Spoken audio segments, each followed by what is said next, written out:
So here's a quick update on how things are going. I am a week and a half removed from having back surgery. I don't remember the big words they used to describe it, but essentially they went in, drilled a hole in my L4, reached in laparoscopically, cleared out all the compression in my back on that disc. I ended up losing, through this whole fiasco when I hurt my back, I've lost an inch in height, and they cleaned it all up. I know they made some space for the nerves and stuff, and now I'm trying to recover. It's only like 6 staples in my back.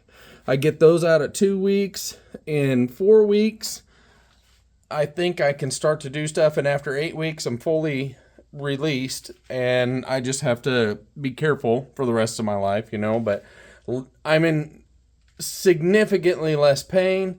Everything is going so much better. I've slept more in the last week and a half than I've slept in a year, and everything's going great. So I'm excited to be able to have like a regular amount of work I can do and stuff. One of the things I want to do for you is update you on all the things I've been doing. I haven't been ignoring the truck and the channel. I just haven't had something actually finished to the point I could put content out. I'm making a benchtop brake.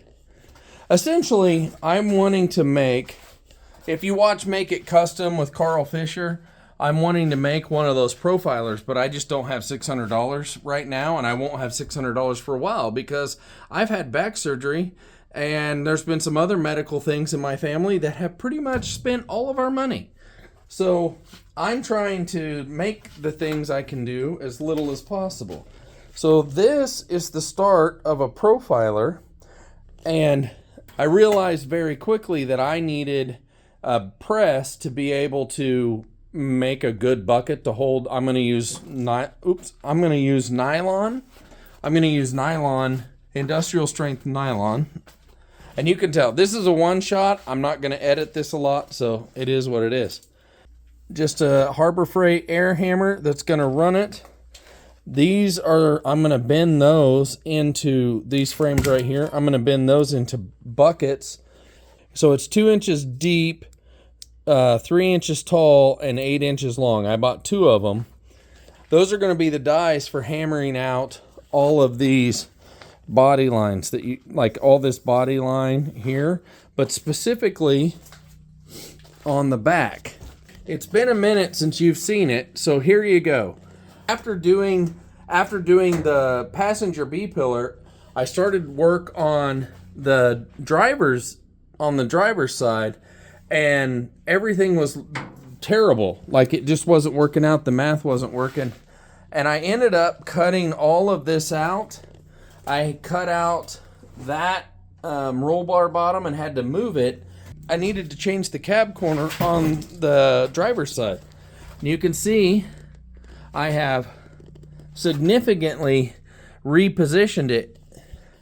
It needed to rotate towards the passenger side. It was sticking out too far, which constituted a complete cutout of all of this space and all of this in order to get things to line up right, so that this door would line up the same way as everything else. So it's been a lot. I've been working on it. I didn't expect that video to be delayed as long as it has, but I couldn't do the B pillar on the driver's side because I got to fix all this stuff.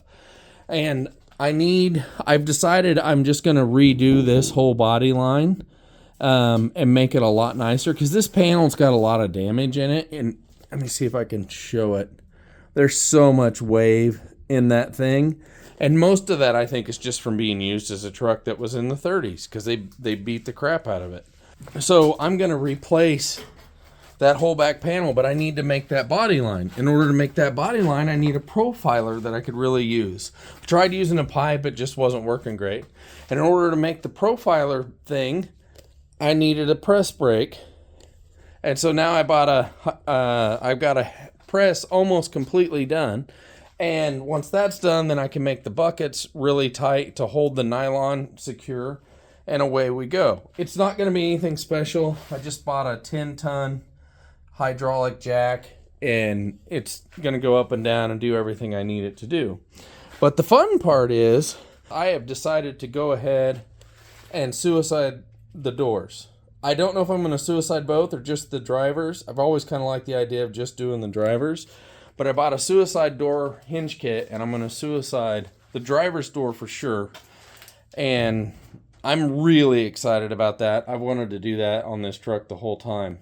But that's where everything is. I'm hoping we'll be ramped up soon and going and having quite a bit to put out and do. But I haven't forgot about you. I'm trying to keep you in the loop and just keep plugging away. And I really appreciate you watching.